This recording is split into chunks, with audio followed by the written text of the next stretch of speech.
Hi, this is Police Officer Davey reporting for duty.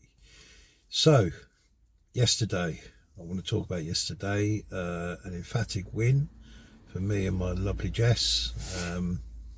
The not guilty verdict in our case that was taken against us by West Sussex County Council for a school attendance order and our failure to comply with that school attendance order. Now, I'd always hoped this would go to court.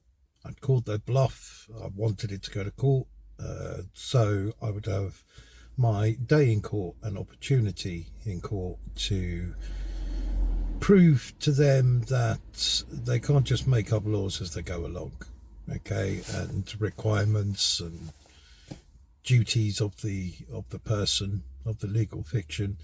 They can't just make it up as they go along. The laws either exist or they don't, okay? Now, in my case, I had communicated with the local education authority. I had an hour-long telephone conversation with them in January of 2021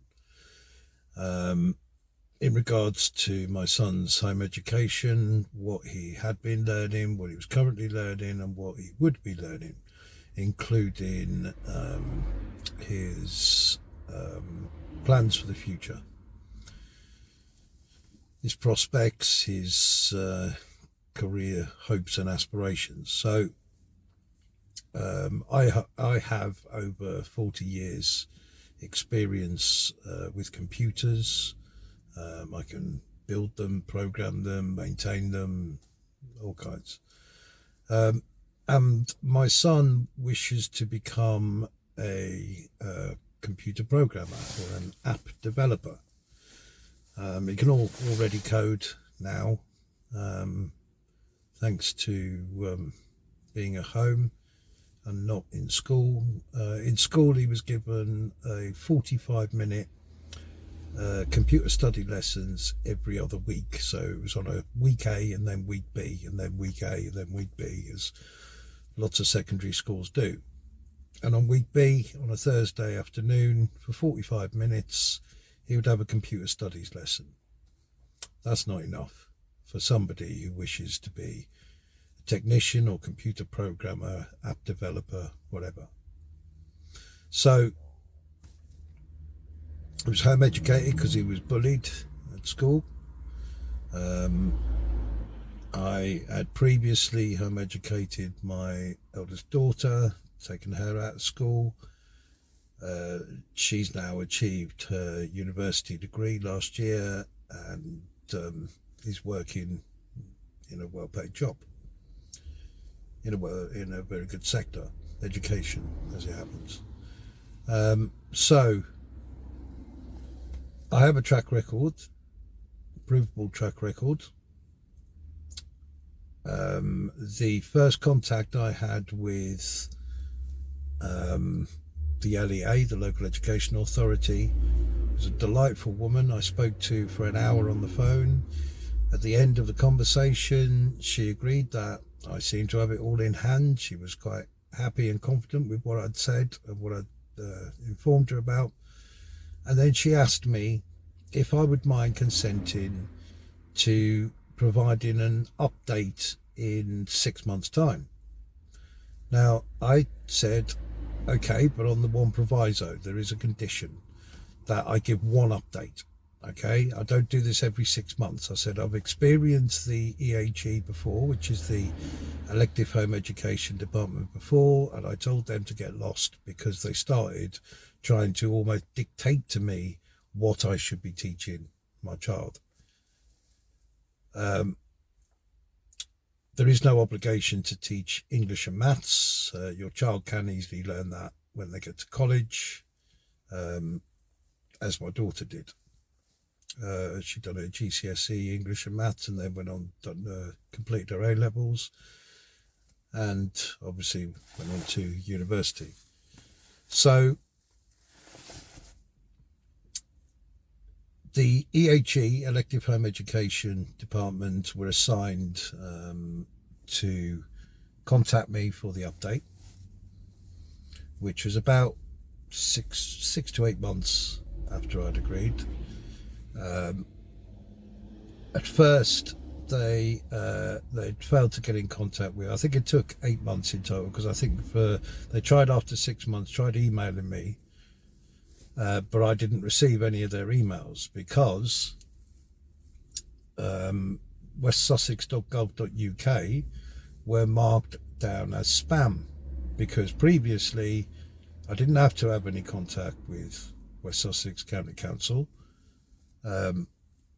and every so often I would receive spam mail from them that would be, we partnered with this energy company to get you this best deal, or we've, get home insurance through us, they're doing a special deal to all residents in this area, and all that sort of stuff. So they got marked as spam, which means that every document that came from the web address of westsussex.gov.uk went straight to my spam folder. So of course hers did. Now, she turned up one day at my front door, Emily Malone, the advisory teacher, took me completely by surprise. I wasn't expecting her, I wasn't prepared for her or anything like that. Not that I need to be prepared, but just opened the door expecting it to be the postman, and it was Emily Malone. And she said, "Oh, I made an appointment." I said, you didn't make an appointment. Yeah, I sent you an email to say I would go. I said, "But that's not making an appointment, is it?" I said, "Making an appointment is speaking to me and confirming with me a time and a date." I said, "I haven't confirmed any time and date, so I haven't agreed to any appointment, so it's not an appointment." I said, "You're not coming in now because I don't allow authorities into my home. My home is my safe space. My home is my family and my children's safe space. Okay, it's a lock away from the rest of the world. There is only peace and love in my home. There is no violence, there is no anger, there is no distress, and I won't have people coming into my home that cause anger and distress and anxiety and so on and so forth." So it's a bit like, in my opinion, it's a bit like somebody who has been burgled. Okay, they feel like their home is no longer their own because it's been invaded. I feel the same about the council wanting to come in and snoop around and have a look around. I've been there and done that before through the family courts, and I had to put up with it because it benefited me to do so. And of course I won full custody of my daughter when she was 3 years old, my oldest child.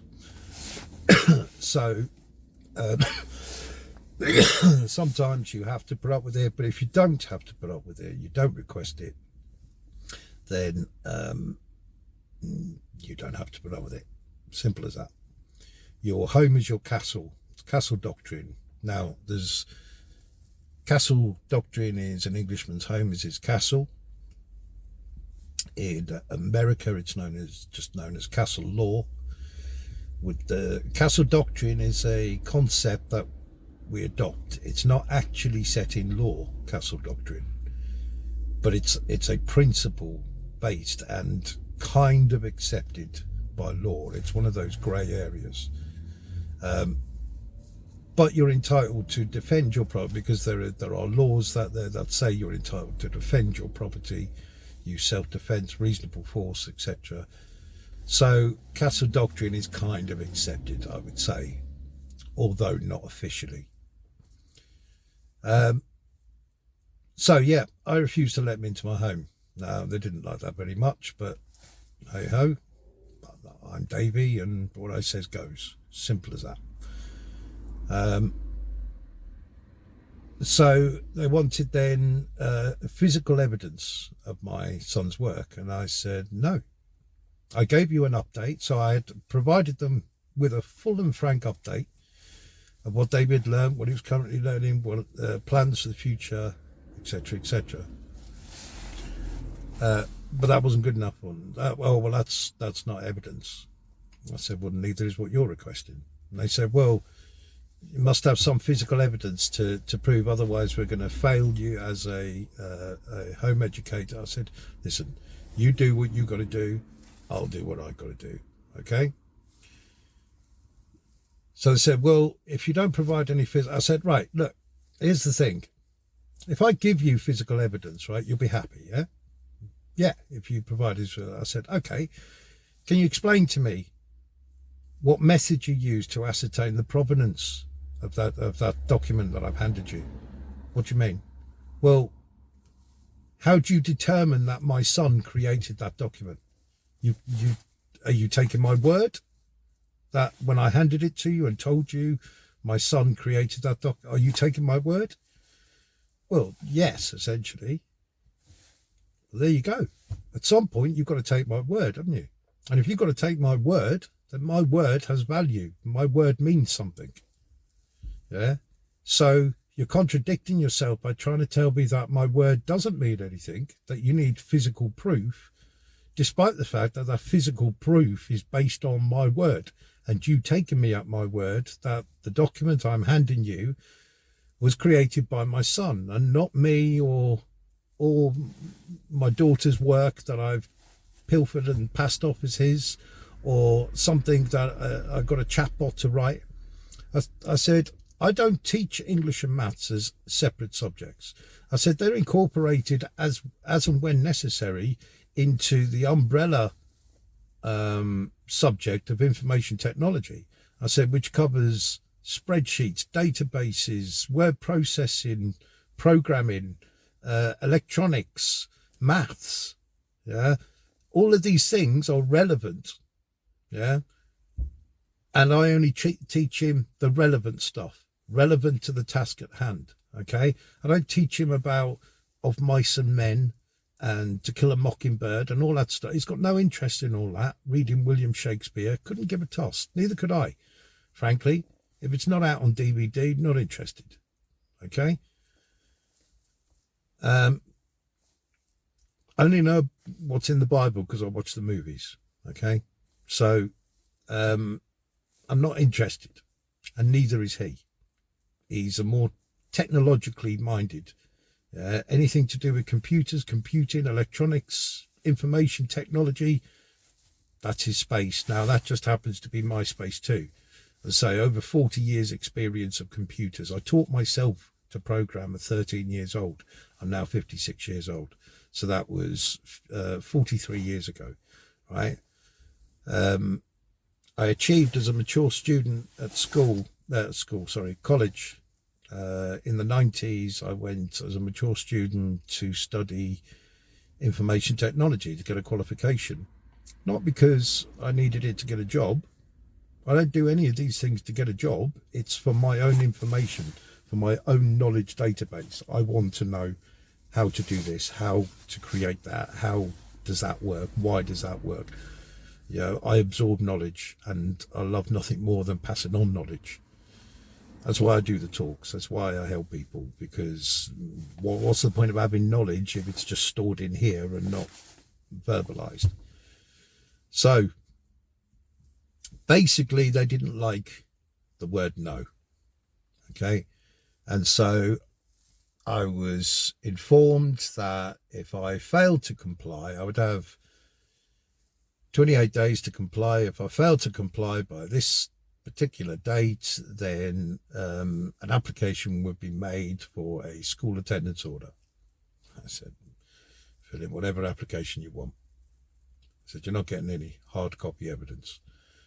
I said, because it makes no sense, no logical sense, no common sense to it whatsoever. Okay. Now, yesterday in court, I was asked by the prosecution, kind of being mocked in a way, which is the memory of it that sticks in my mind so much, right? He was trying to mock me by saying, well, I mean, you know, this was the prosecution. Well, you know, you've had plenty of time knowing you're coming to court. Have you brought any physical evidence with you? I said, well, no, because as I say, it can't be determined other than taking my word. And if you're going to take my word on that, then why aren't you taking my word on my declaration, right? My swearing on oath that my son is being home educated. My verbal evidence is evidence. Okay. It's taken as gospel until proven otherwise. If you've got some proof, which can't be possible, but let's say for argument's sake, hypothetically, you had some evidence. Let's say every day my son was out at the skate park, right, practicing on a skateboard or something, roller skates, whatever. He doesn't go out. He's got social anxiety disorder. The only place he'll go is Hope, Sussex.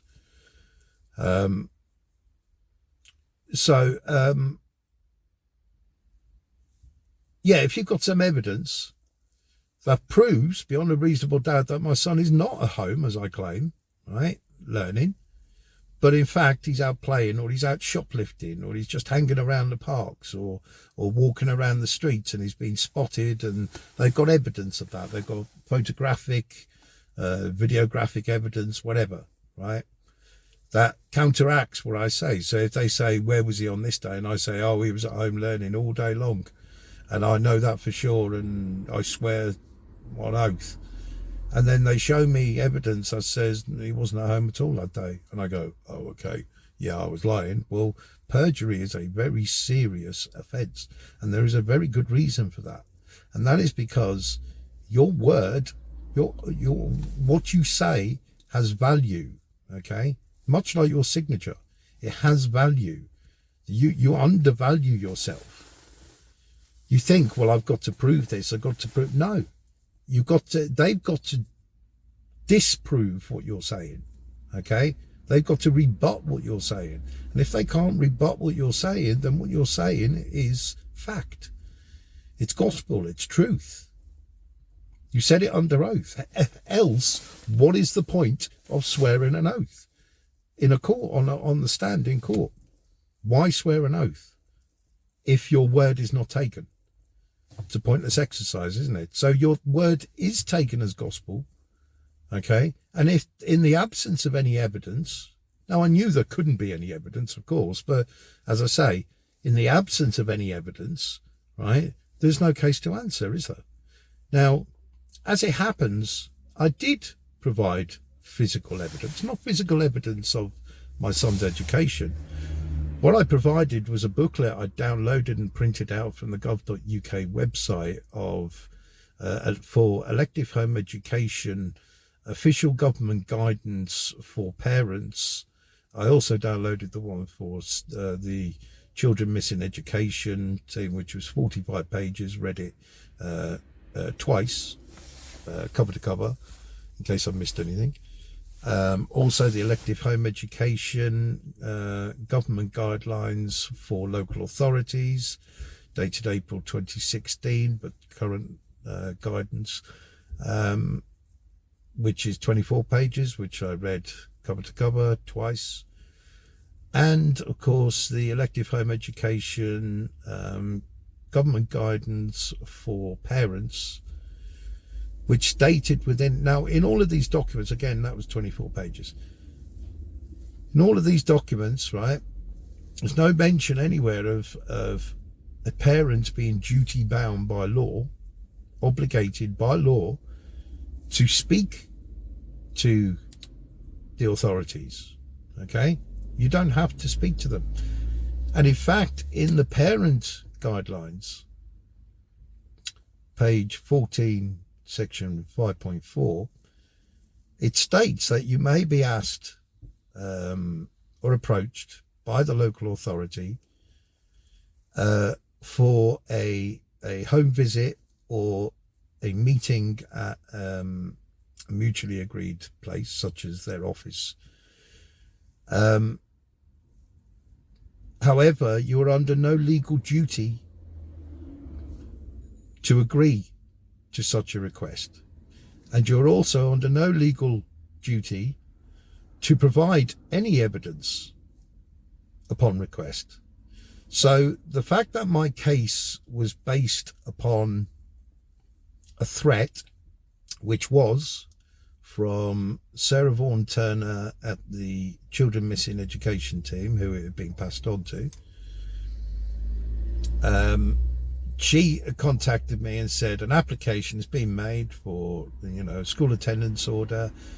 You have until the 15th of whatever date it was whatever month it was, to provide the requested evidence, physical evidence, that Miss Emily Malone of the EHE team requested from you. So they basically, as I stated in court, I am being punished, or rather my son is being punished, because it wouldn't punish me, would it? It gives me more free time, doesn't it? You know, if he's back in state school. But my son would certainly suffer. Okay, so we're going to punish your son. If you don't jump through this hoop, you're not you're not legally obliged to jump through. So you're not obliged to provide any evidence whatsoever, let alone physical evidence. Not even obliged to talk to us. But if you don't, we're definitely going to punish you with a school attendance order that you are duty bound to follow. Now, the smug prick prosecutor, before we were called into the court, and then we were told to sort of take a seat at the back. There was 2 other cases that they were about to deal with. One was a sentencing for a speeding offence that he pled guilty to. The other one was someone working for the council who was applying for a bulk load of liability orders for council tax and for business rates, etc., etc.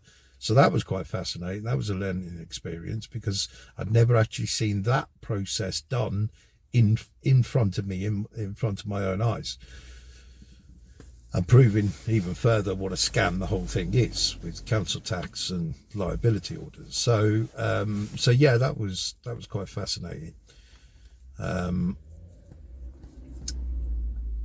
But before the magistrates were brought in, we were asked by the clerk of the court, lady there. She was amazing. She really was. She really knew her stuff, and she really directed them well as well, very much in our favour. So she wants to know, so she could inform the magistrates. I'm sweating here, it's so humid in here. I'm going to take my jacket off, or I'm doing at least. Yeah, she said, can I just ask, what is your defence? Because as I see it, according to the prosecution, a school attendance order was issued, and am I right in saying you didn't comply with it, right? And I said, that's correct. And she said, but you're pleading not guilty. So I just want, just a bit of context. She said, I'm totally impartial. She said, I'm not here to help or hinder you, or help or hinder the prosecution. I'm a solicitor who advises on the legalities. I said, fine, yep. So I said, right, so our defence is it's within the gift of the court to set aside that school attendance order. Now, as soon as I said that, I could only see the back of the prosecutor's head. He's sitting there tapping away on his computer, and he goes, and then he mumbles something to her, which I can't quite remember what he said, but it was something to the effect of, it's not within the gift of the court, blah, blah, blah. So she typed in on her laptop, and she confirmed that actually what I said was correct. Actually, it is within the gift of the court to, if I can provide evidence, and she even iterated that evidence can be oral evidence. Oral evidence is still evidence, okay? And unless it's, you've got other conflicting evidence to rebut it, then it's acceptable evidence. So, it's down to the magistrates to hear the case and decide based on so this wasn't a case really of proof beyond reasonable doubt, although that kind of does come into it, because the case itself is, was there a school attendance order issued? Yes. Was it complied with? No. On paper, it's a simple open and shut case, guilty all day long. However, context is important. Right? Context is also always important. So with the context of the case, if they decide that actually the school attendance order shouldn't have been issued, then they do have the power to set it aside and therefore find you not guilty because there's no longer any case to answer. And that is what happened. Because although I had no physical proof, as I say, I did kind of have physical proof, but my physical proof wasn't proving that my son was receiving a full-time education, because had I physically proven that, I would have stepped on my own point, right? Just like if I'd have got testimonials, which I thought about doing, getting statements from people and producing them in court, like character statements, whatever, and people, Hope Sussex, who know that Davey attends there for English and maths and whatever. But again, I would be stepping on my own point. My point was, my word should be good enough. And if you've got nothing to rebut my word, then my word is good enough. Okay? Just like in a financial or contractual situation, my signature is good enough. You can't argue that my signature has no value. Because if it has no value on the document I choose to put it on and issue to you as a settlement, right, then it has no value equally on the agreement you are trying to enforce, as me legally agreeing, consenting to that. So both can't be true. And the same is with your word. You give your word under oath, and if it's not rebutted or rebuttable, you win the case. Simple as that. It's not a hard concept to understand. It was never going to be a difficult case. I explained this to a lot of people. I said to the people, I wanted this. I've been asking, almost pleading for it. I've been poking them and getting them. Well, come on then, take me to court. Take me to court. I want to go to court. I get contacted by a lot of people who tell me, oh, I want to avoid going to court though. I don't want to. Is there a way of dealing with it without? And I say, no, use the court. Use the court. Stop being scared of the court. No, you're scared of the court like you're scared of the dentist, you know what I mean? But they're there to help you, yeah? Not always. It depends what you're there for. But if you've done the right thing and you've followed the right procedures, then they're there as a tool. Use them. Unfortunately, you've been indoctrinated all your life to believe that court means, if you're in front of a judge or a magistrate, it's because of something you've done wrong. You've been and you're about to be punished. Well, was I punished? According to the law, I'd done something wrong. I ignored an order, yeah, and yet I'm found not guilty. How's that? Okay, so your word has value. You have value. You have power. Your signature has power. Your voice has power. Your written words have power. Okay, and so yes, I did produce some physical evidence, and it did leave me feeling quite smug, being able to point out that my physical evidence is a document that proves that I do not require physical evidence. Go figure. The irony in that. A document as evidence, physical hard copy evidence, that states that I am not required to provide a hard copy physical evidence. You couldn't write it. You seriously couldn't. So if you're... I want to summarise and end this because we've been going now, just coming off for half an hour. If you're in a position where you want to home educate your child, you want to take your child out of school, follow this process, okay? You contact the school, send them an email, always do it black and white so you've got a record. Send them an email and say, I wish to withdraw them from school as from this date. Now, don't give any reason. You don't have to give a reason. You're not required to. All you have to do is state that you wish to withdraw them from the educational role, and they will do so, and they will send you an immediate confirmation to say that has been done. You then don't have to do anything. You just sit back and wait to be contacted by the local education authority. They will be in contact at some point within, I would say, 2 to 3 months. You'll probably get a letter first to say, oh, hello, we are so-and-so from local education authority of this council. We understand that you have opted to educate your child at home, elective home education.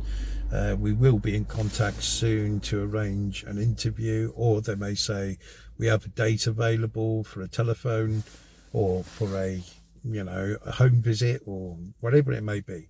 Now, don't accept a home visit. Say to them, I'm happy to, respond and say, I'm happy to give a telephone interview, but I don't wish to have anybody in my home. You're entitled to do that. As I say, the official government guidelines tells you that in black and white. Okay, now I've shown this to they requested this document from me, actually, the magistrate yesterday. They said, could we take a look at that? I handed it to them. All three of them read it, and they all agreed.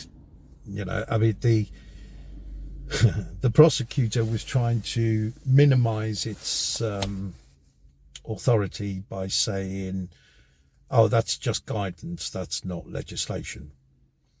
However, he was challenged by the magistrate, who said, but it's based on the legislation, isn't it? It's official from the Department of Education. And it clearly states within it that there is no education law that requires you to provide evidence. Okay, there's under any. It actually says under any education law. Okay, so none of the sections, none of the verses, none of the sentences, none of them. Okay. You don't have to communicate with them. I would suggest you do on that first occasion. Yeah, agree to give, or another way of doing it. If you don't want to talk to them face to face, that's fine. You can just respond with an email or letter that says, I do not wish to have contact. However, I am prepared to provide you with an update on Davey's educational situation. Davey, sorry, I'm in my case, my son, but your child. My child's, and the plans, etc., for their education, and, give as full of frank, make it a couple of pages, few pages, whatever. That includes, the sort of things you're going to be learning. You don't have to give them absolute specifics. This is the thing, right? You just have to say what subjects they're going to be learning. You don't have to explain how you're going to do it. You don't have to explain what times you're going to operate or anything like that. Obviously, if you do, the more information you can put, the better, because you're working on the basis of your defence in court at a later date, should that be the case, and it's likely that it will be. Now, the great thing about my case yesterday is I educated three magistrates, a prosecutor, and the prosecutor's witness, which was the head of the children missing education team, on the fact that a parent is not duty bound by law or legally obliged to provide any evidence, right? Now that means, the prosecutor may still try prosecute in other cases.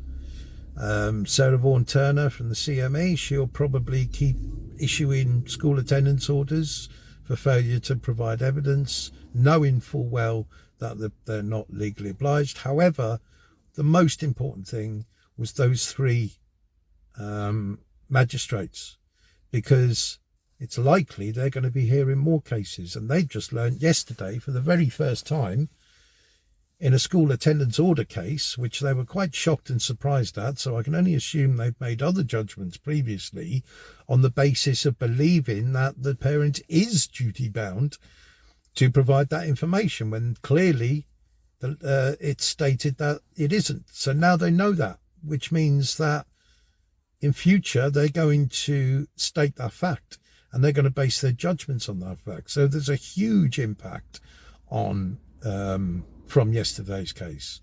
Okay, not just information that can be used by a potential home educator. Maybe, you know, there's a microscopic possibility that Sarah Vaughan Turner may in future, although I highly doubt it, but that she may say, demand in future, when she's, you know, requested to issue an order for failure to provide evidence, she may turn around to her colleague and say, well, actually, as it happens, you know, guess what? You can't actually issue it on that basis. It's, you know, they don't have to supply evidence. It's not the law. And so somebody else may be saved on that basis. But I suspect the corrupt little cunt will still keep ploughing away. You could tell she was corrupt by what I forced her to have to admit to in court, and what she wasn't too pleased about doing. Even with her having to be pulled up by the clerk of the court, who insisted she has to answer the question that was put to her, and not the different question like a politician would try and do, and she had tried to do. That wasn't acceptable to the court, and I think the court didn't look very favourably upon her for that.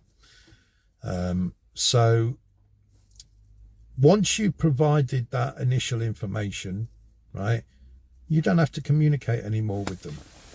You don't have to do anything anymore with them. You can just say, no, not interested now. I've given you all the information I'm going to give you.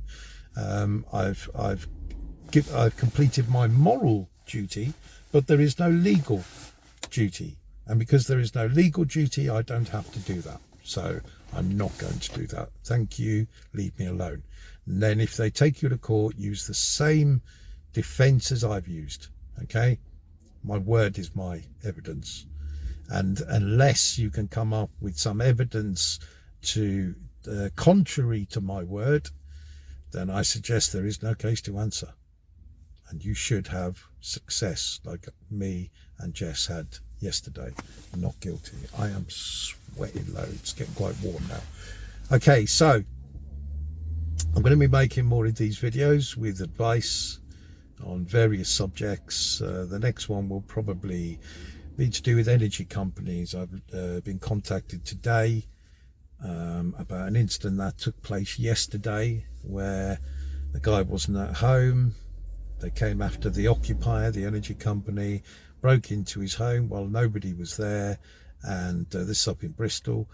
Broke into his home while nobody was there, and subsequently stolen his meters and installed prepayment smart meters.